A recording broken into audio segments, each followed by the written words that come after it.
The distance between Earth and Mars varies. This is not a complication or a caveat.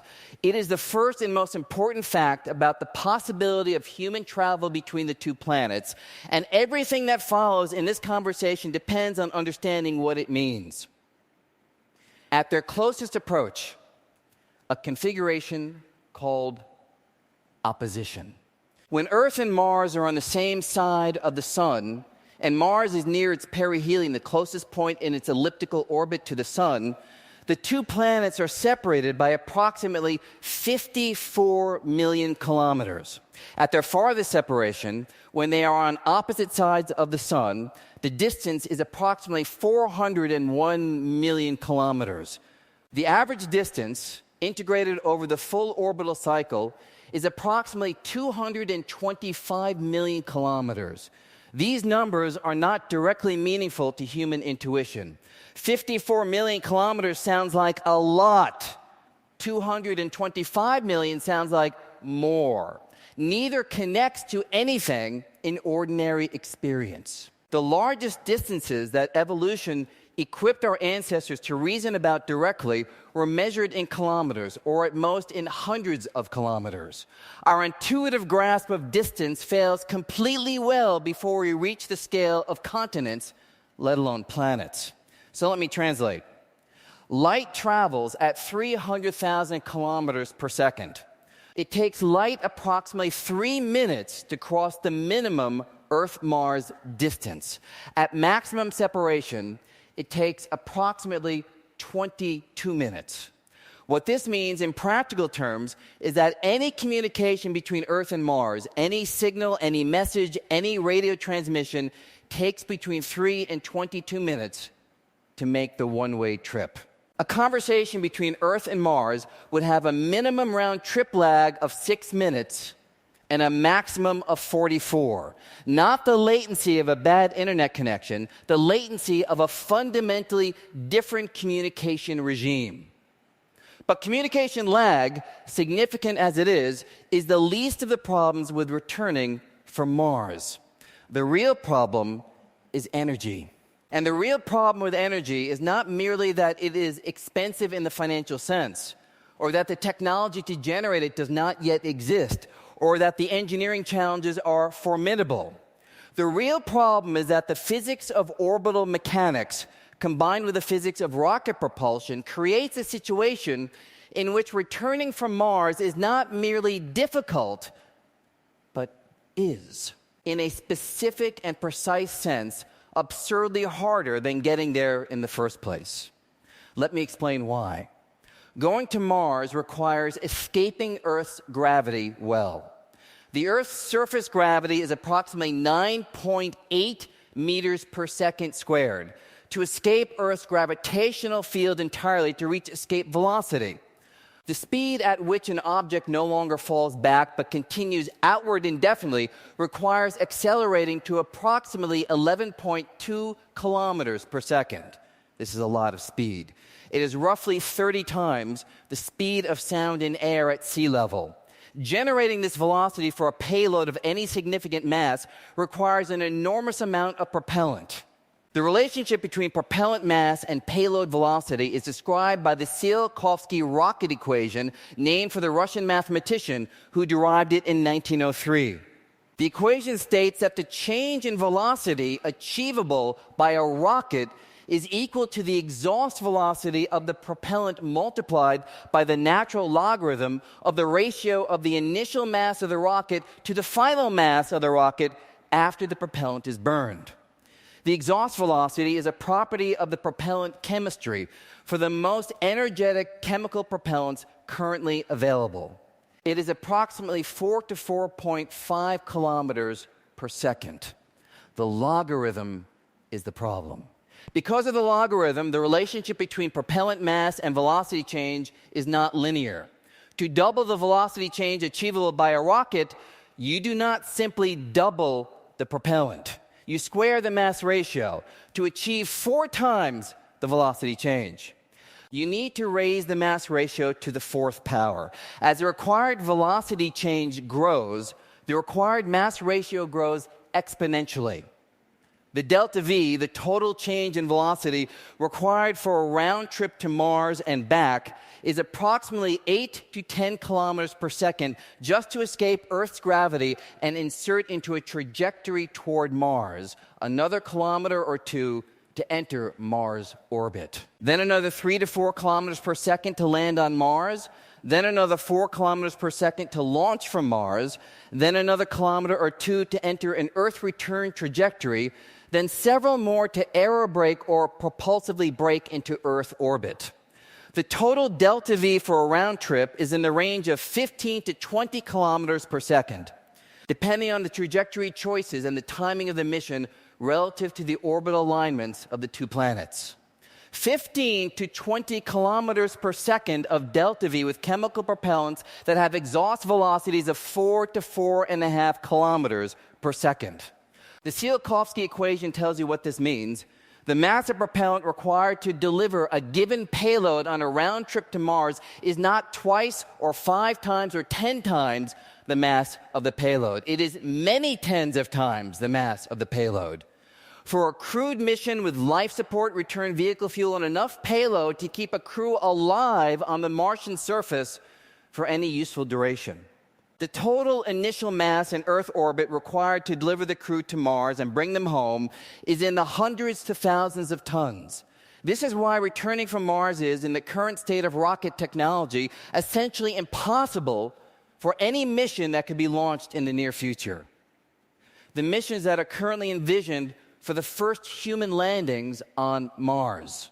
The NASA Moon to Mars architecture, the SpaceX Starship-based scenarios, all involve pre-positioning return propellant on Mars before the crew arrives.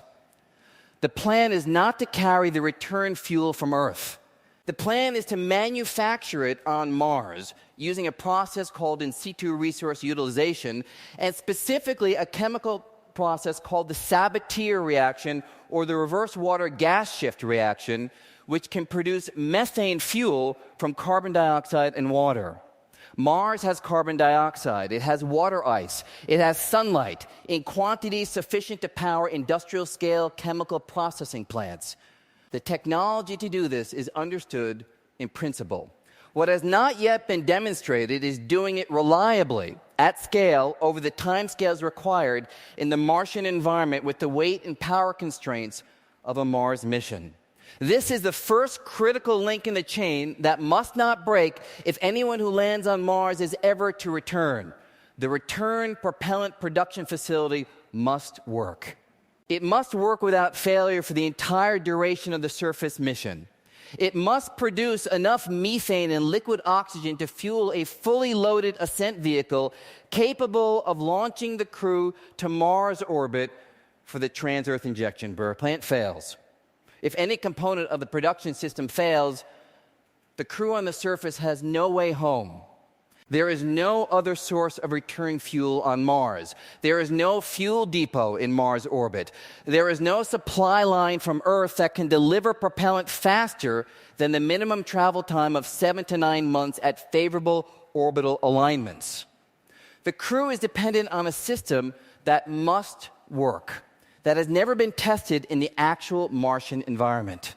And that must function without failure for months to years, while exposed to Martian dust, Martian temperature swings, Martian radiation, and all the mechanical stresses and material degradation that the Martian environment imposes. This is not a criticism of the plan. It is a description of the physics. But propellant production is only the beginning of the return problem. Let me describe the timing constraints, because they impose a rigidity on a return from Mars that has no parallel in any other human transportation scenario. Earth and Mars orbit the Sun at different rates. Earth completes an orbit every year. Mars completes an orbit every 1.9 years. The relative positions of the two planets change continuously, and the geometry of launch windows. The periods during which a spacecraft can leave Mars and reach Earth with a fuel expenditure that is within the practical limits of current or near-future propulsion systems recurs approximately every 26 months. This 26-month synodic period is non-negotiable. It is a consequence of the orbital mechanics, not an engineering choice. If a crew is on Mars and the return window opens, they can leave during that window. If they are not ready, if the propellant plant has not produced enough fuel, if the crew is medically unfit, if the ascent vehicle has a problem, if any critical system has failed, they must wait approximately 26 months for the next window. 26 months on Mars with no possibility of evacuation, waiting for the next opportunity. This is not a survivable situation if the crew's life support systems are compromised, or if a crew member is severely injured or ill, or if any of the critical infrastructure that keeps humans alive in the Martian environment is failing. And the Martian environment is, in almost every respect, as hostile to human life as any environment we know how to reach. The atmospheric pressure on the Martian surface is approximately 600 pascals, about 0.6% of the atmospheric pressure at sea level on Earth. A human exposed to the Martian atmosphere without a pressure suit would lose consciousness within seconds due to the near total absence of atmospheric pressure, and would die within minutes. The thin atmosphere provides essentially no radiation shielding. The Martian surface receives roughly 30 times the cosmic radiation flux of the Earth's surface. And during solar particle events, the radiation levels can spike to values that would cause acute radiation sickness in an unshielded human within hours. The average surface temperature on Mars is approximately minus 60 degrees Celsius, with swings from minus 125 at the poles in winter to as warm as plus 20 near the equator in summer. Dust storms periodically cover the entire planet, blocking sunlight for months and depositing fine perchloride containing dust on all surfaces, dust that is chemically reactive, potentially toxic to human lungs, and which penetrates mechanical seals and abrades moving parts. A crew on Mars is dependent for survival on a habitat that provides pressure, heat, air, water, food, and protection from radiation. Every one of these must work without failure. The habitat systems must be designed with redundancy. The crew must have the skills and tools to repair failures. The supplies of food, water, and consumables must be calculated not just for the nominal mission duration, but for the extended stay that would result if the return window is missed. And throughout all of this, Earth is a 22-minute radio message away at maximum separation. No physical help can arrive in less than 7 to 9 months. No evacuation is possible.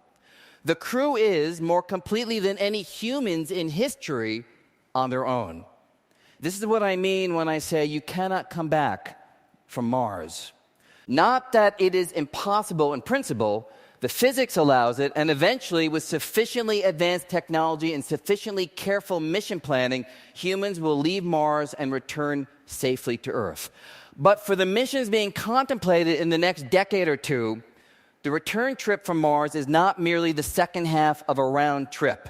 It is a separate, enormously complex, critically dependent mission in its own right, contingent on the success of systems that must work without failure in an environment that has never been tested by human technology.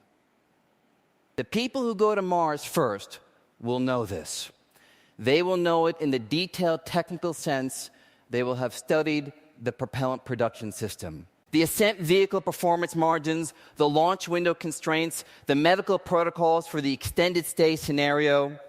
And they will know it in the more personal sense that every explorer who has gone somewhere genuinely new has known it, the understanding that the return is not guaranteed, that the venture is inherently one way until proven otherwise, that the choice to go is in some respect a choice to commit. This is not a bug in the plan to go to Mars. It is, in a sense, a feature of what it means to go somewhere genuinely new. The people who first crossed the Pacific Ocean did not have the option of calling for help if their ship broke down. The people who first reached the South Pole could not be evacuated if they became ill. Going somewhere for the first time in the full sense, going somewhere beyond the reach of the safety nets of established civilization requires accepting that the going and the returning are your responsibility and nobody else's. But there is a difference between the historical explorers who accepted this risk and the situation of a crew on Mars. And the difference is worth being clear about. The Pacific Ocean crossing, however perilous, was a finite journey with a relatively predictable duration. The South Pole expedition could be resupplied by a subsequent expedition within a single season. The crew on Mars faces a 26-month minimum wait for any external assistance, a communication delay that makes real-time medical or engineering consultation impossible, and a return that is dependent on technology that must be manufactured on site in an environment that has never supported human technology before. The physics of going and returning is what it is. It is not going to change. The orbital mechanics, the rocket equation, the propellant chemistry, the communication speed, these are fixed by nature, not by engineering choices. What can change and what must change if humans are to travel to Mars and return safely is the reliability of the systems that must not fail, and the depth of the testing that demonstrates that reliability before anyone commits to depending on it for their life. We have not yet done this testing. We have not yet demonstrated propellant production on Mars. We have not yet qualified an ascent vehicle for Mars. We have not yet operated a human habitat in the Martian environment for the duration of a mission. We have not yet solved all the medical problems that arise from extended exposure to reduced gravity, elevated radiation, and the psychological challenges of isolation and confinement at extreme distance from Earth. The people who will go to Mars first will go, in all likelihood, before all these questions are fully answered. They will go because the pressure to go, the scientific, the political, the cultural, the commercial pressure, will exceed the pressure to wait until every uncertainty has been resolved. They will go with the best technology available, with the best planning that the state of knowledge allows, and with the acceptance that they are going somewhere where the certainty of return is not the same as it is when you board a commercial flight. This is not a reason not to go. It is a reason to understand clearly what going means. The distance from Earth to Mars is not the problem. The delta V is not the problem. The radiation is not the problem. The dust is not the problem. The problem is that going to Mars and coming back is not one mission. It is two missions, the second of which cannot begin until the first has succeeded, and the first of which takes place in an environment where failure is possible and rescue is not. This is why you cannot come back from Mars. Not yet. Not until we have demonstrated, in the unforgiving testing ground of actual Martian operations, that the systems on which return depends are reliable enough to trust with human lives at 22 minutes from the nearest help. When that demonstration has been made, when the propellant plant has run for a year without failure, when the ascent vehicle has been qualified for launch from the Martian surface, when the habitat systems have been validated in the Martian environment over the duration of a full mission, then the claim will change. Until then, the people who go to Mars go knowing that the return is a plan, not a guarantee. And that distinction matters more than any other fact about the journey.